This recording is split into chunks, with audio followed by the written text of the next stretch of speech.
Hello guys, welcome to Mittal lectures. जैसे कि हमारा सब्जेक्ट चल रहा था legal and constitutional history of India, और इस सब्जेक्ट में आज का हमारा नेक्स्ट टॉपिक होगा कि मेन प्रोविजंस क्या हैं इंडियन इंडिपेंडेंस एक्ट 1947 की। और इंडियन इंडिपेंडेंस एक्ट 1947 के एक्ट बनने के बाद इसके क्या क्या इफेक्ट्स पड़े, क्या क्या इफेक्ट्स हुए इस एक्ट के आने के बाद। Lord Mountbatten was the last governor general of India. तो जो लॉर्ड माउंटबेटन थे वो लास्ट गवर्नर जनरल थे इंडिया के। When he took over as governor general on 22 March 1947, the country was in the grip of communal riots। यहाँ पे ये बताया गया है कि जब लॉर्ड माउंटबेटन को गवर्नर जनरल बनाया गया 22 मार्च 1947 को, तो उस टाइम पे जो कंट्री है ये इंडिया, ये कम्युनल रिवॉर्ड्स में थी। कि मतलब काफी दंगे वगैरह चल रहे थे जातिवाद के नाम पे। A strong agitation, a strong agitation was launched by the Muslim League for partition। तो मतलब एक काफी आंदोलन चलाया जा रहा था मुस्लिम लीग की तरफ से पार्टीशन के लिए। Muslim League reiterated the demand for Pakistan. तो जो मुस्लिम लीग थी वो दोबारा मतलब रिपीट कर रहे थे डिमांड को पाकिस्तान के लिए। कि मतलब इंडिया को डिमांड कर रहे थे पाकिस्तान बनाने के लिए, पार्टीशन करने के लिए लॉर्ड माउंटबेटन को। Nothing short of partition could satisfy the Muslim league. Partition के अलावा मुस्लिम लीग को कोई भी मतलब बात सेटिस्फाई नहीं कर पा रही थी, उनको सिर्फ पार्टीशन ही चाहिए थी। Looking to serious situation, Lord Mountbatten had plan and proposals were made to divide India into dominions. यहाँ पे ये बताया गया है कि लॉर्ड माउंटबेटन ने सिचुएशन को देखकर प्लान बनाया और प्रपोजल्स रखे इंडिया को दो भागों में डिवाइड करने के, दो डोमिनियंस में बांटने के। एक तो डोमिनियन हुआ हिंदुस्तान और दूसरा हुआ Pakistan. And it was also recommended in this plan that transfer of power be made on 15th August 1947। तो यहाँ पे इस एक्ट के द्वारा ये भी रिकमेंड किया गया इस प्लान के द्वारा कि जो पावर्स वगैरह ट्रांसफर होंगी वो 15th अगस्त 1947 को होंगी। According to this plan a bill was prepared. तो इस प्लान को देखते हुए एक बिल को प्रिपेयर किया गया। The bill was then introduced in the British parliament on 5th July 1947। तो उस बिल को इंट्रोड्यूस किया गया ब्रिटिश पार्लियामेंट में 5 जुलाई 1947 में, which finally became an act on July 18th to be operative under heading the Indian Independence Act on 15th August 1947। तो जो bill introduce किया गया था 5 जुलाई 1947 को, वो बिल वो मतलब जो इंट्रोड्यूस किया था वो एक्ट बना 18 जुलाई 1947 में। और उसको ऑपरेट मतलब उसको स्टार्ट वगैरह किया गया इस नाम से, द इंडियन इंडिपेंडेंस एक्ट रखा गया उसका नाम एक्ट का, जो कि 15 अगस्त 1947 से ऑपरेट होना स्टार्ट हुआ, लागू होना स्टार्ट हुआ।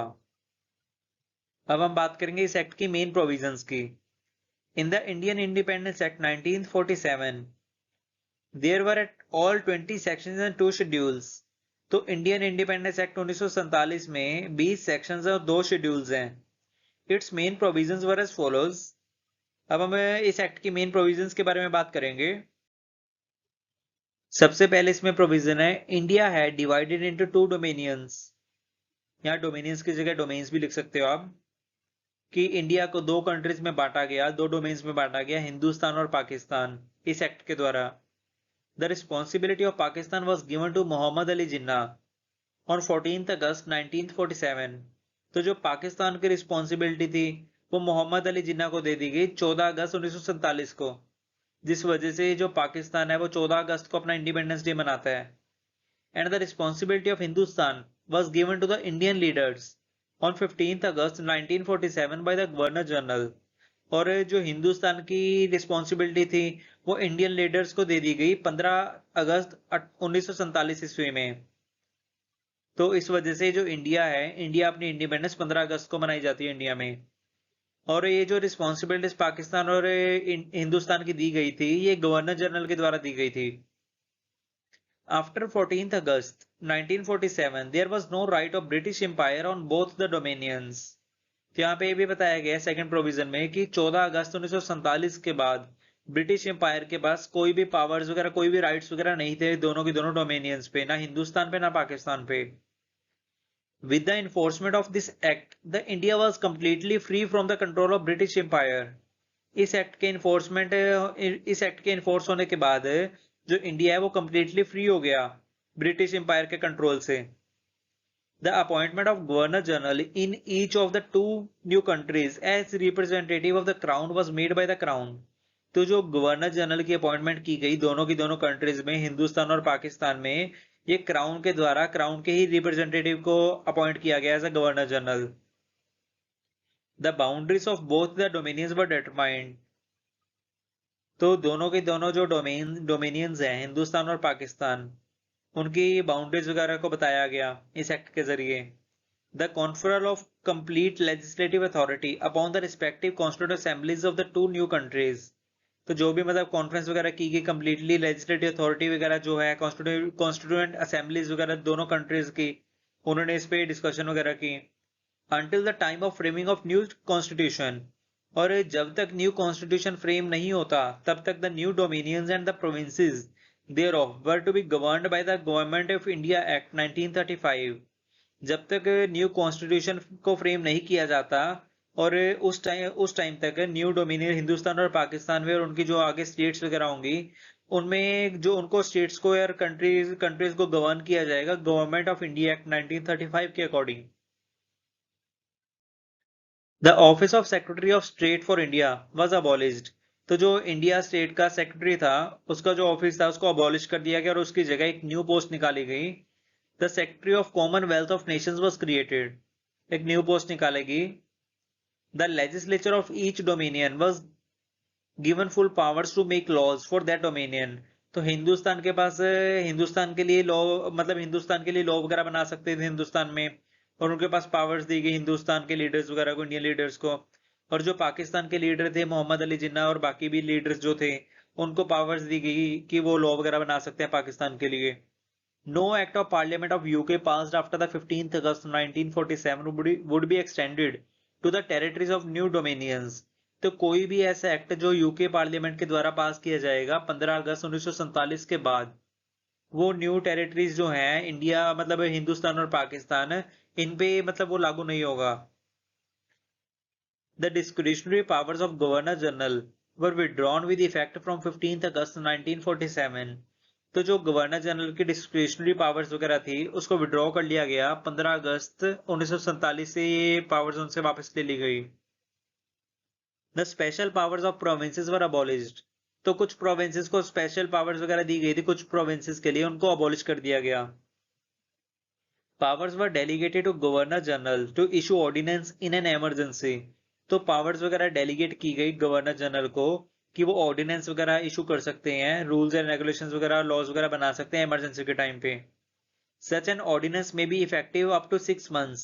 तो जो गवर्नर जनरल को पावर्स वगैरह दी गई हैं वो जो ऑर्डिनेंस वगैरह पास करेंगे, इशू करेंगे, उसकी वैलिडिटी, उसका इफेक्ट 6 months तक रहेगा.